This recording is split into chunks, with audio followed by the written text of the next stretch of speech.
அருள்மிகு வரகுண பாண்டீஸ்வரர் உடனுரை அருள் தரும் நித்திய கல்யாணி அம்மை திருக்கோயில்.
திருமஞ்சன காப்பால் நெய் நோங்கி மேலும் திருஞாரம் சேரும் திருராசை தேவி கல்யாணி செப்புவோர் கிள்ளை மேலவர்கள் முனை. இது மஞ்சள் மகிமை.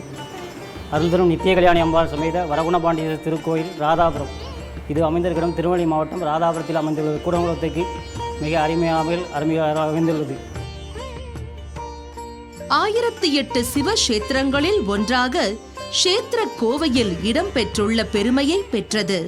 இவ்வூருக்கு மேற்கே 10 கல் தொலைவில் மேற்கு தொடர்ச்சி மலையும், வடமேற்கில் ராமாயணத்தில் குறிப்பிடப்பட்டுள்ள தாடகையின் தலைநகர் அமைந்திருந்த கபால மலையும், தெற்கே 15 கல் தொலைவில் அனுமன் தூக்கி வந்த சஞ்சீவி மூலிகை மலையில் இருந்து உடைந்து விழுந்த மருந்து வாழ் மலையும் அமைய பெற்றுள்ளது.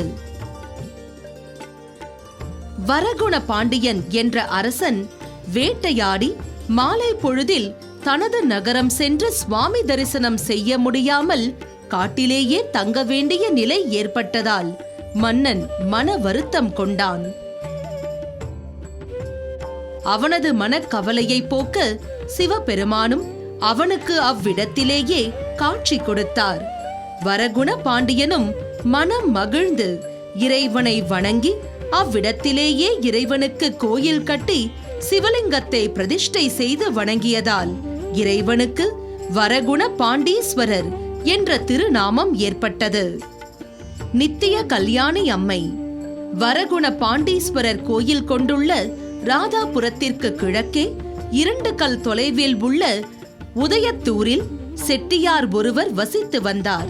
அவருக்கு கல்யாணி என்ற ஒரு பெண் குழந்தை இருந்தது. ஒருமுறை அவர் தனது குடும்பத்துடன் மலையாள தேசத்திற்கு ஒரு திருமணத்தில் கலந்து கொள்ள சென்றிருந்தார். திரும்ப வரும் வழியில் அவர் தனது குடும்பத்துடன் ராதாபுரம் வந்து சேர தனது குழந்தை கல்யாணியை காணாமல் மனம் மிக வருந்தினார். அப்போது சிவபெருமான் கல்யாணியை தனது மனைவியாக ஏற்றுக்கொண்டதாகவும் எல்லோரும் அவரையும் கல்யாணியையும் வழிபட்டு விரும்பிய பேறுகள் எல்லாம் பெற்று வாழும்படியும் கூறினார். அக்கட்டளையை சிறை மேற்கொண்ட செட்டியார் திருமணத்திற்கு தேவையான திருமாங்கல்யம் மற்றும் பட்டாடைகள் ஆகியவற்றை கொண்டு வந்து வைத்து இறைவனை வணங்கிட இறைவனும் இறைவியும் அவர்களுக்கு நல்லருள் புரிந்தனர். இதன் தொடர் நிகழ்வாக உதயத்தூரில் உள்ள செட்டி பிள்ளைமார் சமுதாயத்தினர் சில ஆண்டுகளுக்கு முன்பு வரை அம்மையின் திருக்கல்யாண விழாவின் திருமாங்கல்யமும் பட்டு உடைகளும் கொண்டு வந்து தரும் வழக்கம் இருந்து வந்துள்ளது. இது குறிப்பிட்ட அம்சமாகும். இந்த கோயிலில் விசேஷம் என்னன்னா மஞ்சள் மகிமை. கல்யாணமாக ஆண்கள் பெண்கள் இந்த மஞ்சள் வாங்கி போட்டால் கல்யாணம் சிறப்பாக நடைபெறும். இது கோயிலுடைய திருவிழா சித்திரை பிரம்மோற்சவம் மிக சிறப்பாக 11 நாட்கள் சிறப்பாக நடைபெறுது. ஆண்கள் தேரை சுவாமி தேரை ஆண்களும், பெண்கள் அம்பாள் தேரை பெண்களும் வடம் பிடிக்கிறார்கள்.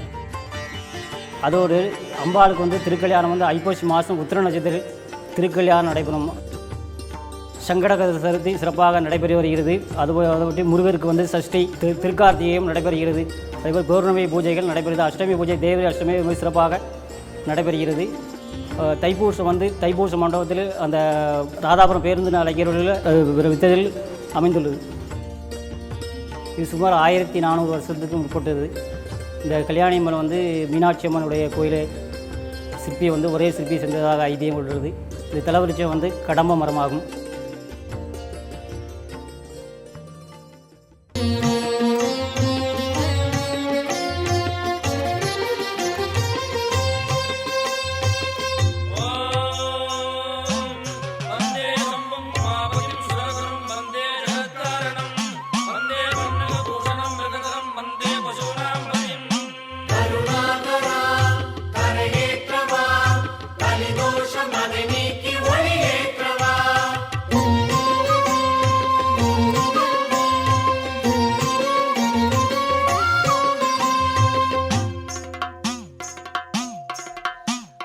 ஆதி அறியாமலே வாழ்ந்து வரும் வாழ்விலே ஆசைகளின் ஆட்டமே பாரு. வாழ்க்கையின் சாவியும் ஆழியில் வீழ்ந்ததே வழி என்பதென்ன இனி கூறு. கைலையில் தாண்டவம் ஆடியது போதுமே பூமியில் நீ வந்து ஆடு. பூமியில் நீ வந்து ஆடு. பூமியில் நீ வந்து ஆடு.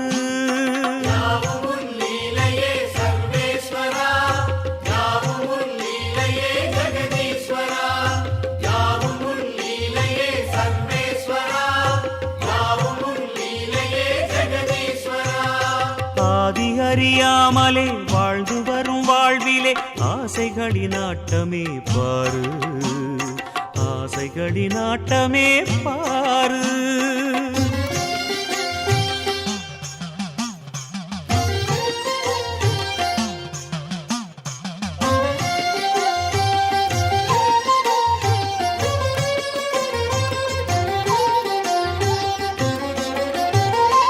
அதிகாராணவம் அறியாமை கொடுமையும் மண்ணீது தாண்டவம் ஏனோ. பழிபாவ சிந்தையும் பாழ்நரக வஞ்சமும் மனிதர்க்கு மனமெங்கும் ஏனோ. சூலத்தை ஏந்திவா சிவசங்கரா ஆலத்தை நீ உண்ட பரிபூரணா. சூலத்தை ஏந்திவா சிவசங்கரா ஆலத்தை நீ உண்ட பரிபூரணா. முக்கண்ணின் ஒளி காட்டவாரா. ஆதி அறியாமலே வாழ்ந்து வரும் வாழ்விலே ஆசைகளின் ஆட்டமே பாரு. வாழ்க்கையின் சாவியும் ஆழியில் வீழ்ந்ததே வழி என்பதென்ன இனி கூறு. கைலையில் தாண்டவம் ஆடியது போதுமே பூமியில் நீ வந்து ஆடு. பூமியில் நீ வந்து ஆடு. பூமியில் நீ வந்து ஆடு.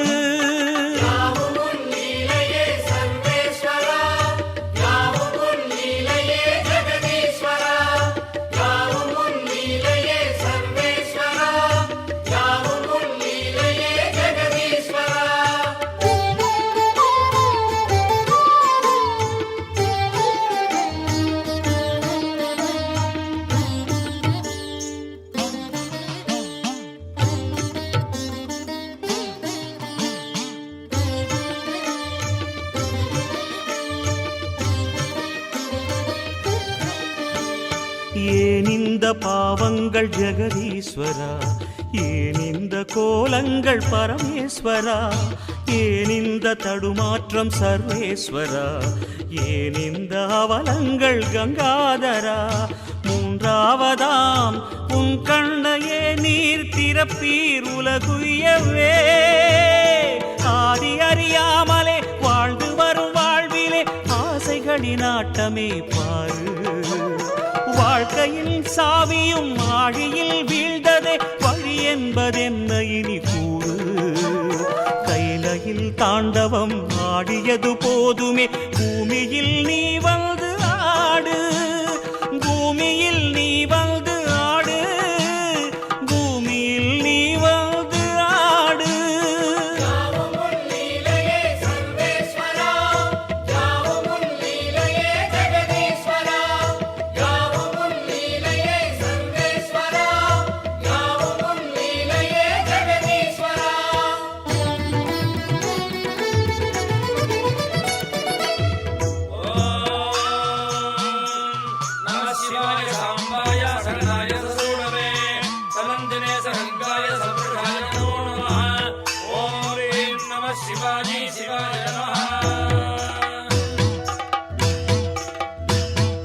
நாமங்கள் எல்லாம் பாடிய பாடி உன் கோவில் நின்றோமே, மனத்தோன்றல் உந்தன் பாதம் என் ஜீவன் அதுதானே. பாவங்கள் எல்லாம் தீர்க்கின்ற தேவா பொன் வாசல் வந்தோமே, அறுத்தோன்றல் எந்த நாடும் மண்கார் ஐயனே. அவதாரம் செய்வாயே தர்மத்தை காப்பாயே, அவதாரம் செய்வாயே தர்மத்தை காப்பாயே. சங்கர சங்கர சிவ சிவ சங்கர குருநாதா, சங்கர சங்கர சிவ சிவ சங்கர குருநாதா. சிவ சிவநாதா சிவ சிவநாதா ஜெயமே தருவாய் சிவநாதா, சத்குருநாதா சத்குருநாதா வரமே தருவாய் குருநாதா. சங்கர சங்கர சிவ சிவ சங்கர குருநாதா, சங்கர சங்கர சிவ சிவ சங்கர குருநாதா, சங்கர சங்கர சிவ சிவ சங்கர குருநாதா, சங்கர சங்கர சிவ சிவ சங்கர குருநாதா. சங்கரா அபயங்கரா அபயங்கரா சிவசங்கரா, சங்கரா அபயங்கரா சிவசங்கரா சிவசங்கரா.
எனக்கு 1980 வருடத்தில் எனக்கு இங்கே திருமணம் ஆச்சு. அதில் இருந்து இந்த கோயிலுக்கு வந்துக்கிட்டே இருக்கேன். இந்த கோயிலுக்கு கல்யாணம் ஆகாமல் கஷ்டப்பட்டுக்கிட்டு இருந்த பிள்ளைகளுக்கெல்லாம் இங்கே வந்து கல்யாணம் ஆயிரும். ரெண்டாவது எங்களுக்கு நிறையா தோப்பு நெல் விவசாயமெல்லாம் இருக்குது. முதல்ல நெல் அளக்கும்போது எல்லா ஊர்லேயும் லாபம் அல்லது ஒன்று என்று சொல்லி தான் அளப்பாங்க. ஆனால் இந்த ஊரில் முதல்ல அளக்கக்கூடிய நெல் அளவையை கல்யாணி என்று சொல்லி தான் அளப்பார்கள். அவ்வளவு ஃபேமஸான அந்த கல்யாணி அம்மன். முதல்ல ஒரு வீடு கட்டுறோன்னு வச்சுக்கோங்களேன், ஃபஸ்ட்டு என்ன செய்வாங்க, எல்லோரும் வீடு கட்டுறதுக்கு கோயிலுக்கு சாமிக்கு நேர்ந்துக்கிட்டேன்னு சொல்லுவாங்க. அது மாதிரி முதல்ல வீடு கட்டும்போது ஒரு ரூபாய்க்கு, அந்த காலத்தில் ₹1 மஞ்சள் வாங்கி போட்டு நாங்கள் ஃபஸ்ட்டு வீடு ஆரம்பித்தோம். அப்புறம் அந்த வீடு ஃபுல்லாக முடிஞ்சிருச்சு. எந்த ஒரு கல்யாணமாக முதல் பத்திரிக்கை இங்கே தான் கொண்டு வைப்போம். யார் யார் என்னென்ன நினச்சோமோ எல்லா காரியங்களும் நல்லபடியாக நடக்கும். பிரதோஷம் நடக்கும், அப்புறம் சகட சதுர்த்தி, சஷ்டி, அப்புறம் பைரவர் பூஜை, கார்த்திகை, சஷ்டி, கிருத்திகை எல்லா பூஜையும் வழிபாடும் இங்கே எல்லோரும் நடக்கும். எல்லோரும் வந்து சாமி கும்பிட்டுட்டு எல்லோரும் அவங்கவுங்க வேண்டியதை வரமாக கேட்டு வாங்கிட்டு போகிறாங்க. எல்லாருக்கும் நினச்சது நடக்குது. இந்த மஞ்சள் மகிமை தான் இந்த கோயிலில் ரொம்ப விசேஷம். எல்லோரும் நல்லா இருக்காங்க. என் பேர் எஸ் கற்கவேலனார். நான் கோவில்பட்டியிலேருந்து இங்கே வந்திருக்கேன்.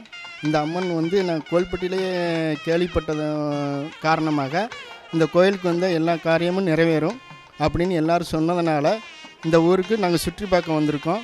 இந்த சுற்றி பார்த்ததில் இந்த நித்திய கல்யாணி அம்பாள் வந்து மிக சக்தி வாய்ந்த அம்மன். அப்படின்னு சொன்னதுனால இந்த கோயிலில் வந்து தரிசனம் பண்ண வந்திருக்கோம். இந்த கோயில் வந்து பிரசித்தி பெற்றது என்னவென்றால் மஞ்சள் மகிமை. இந்த கோயிலில் வந்து இந்த மஞ்சள் தான் பிரதானம். இந்த மஞ்சள் வந்து எல்லாருடைய வாழ்க்கையும் நல்லா சிறப்பாக அமைந்துள்ளது. அந்த அம்பாள் தான், அந்த அருள் தான்.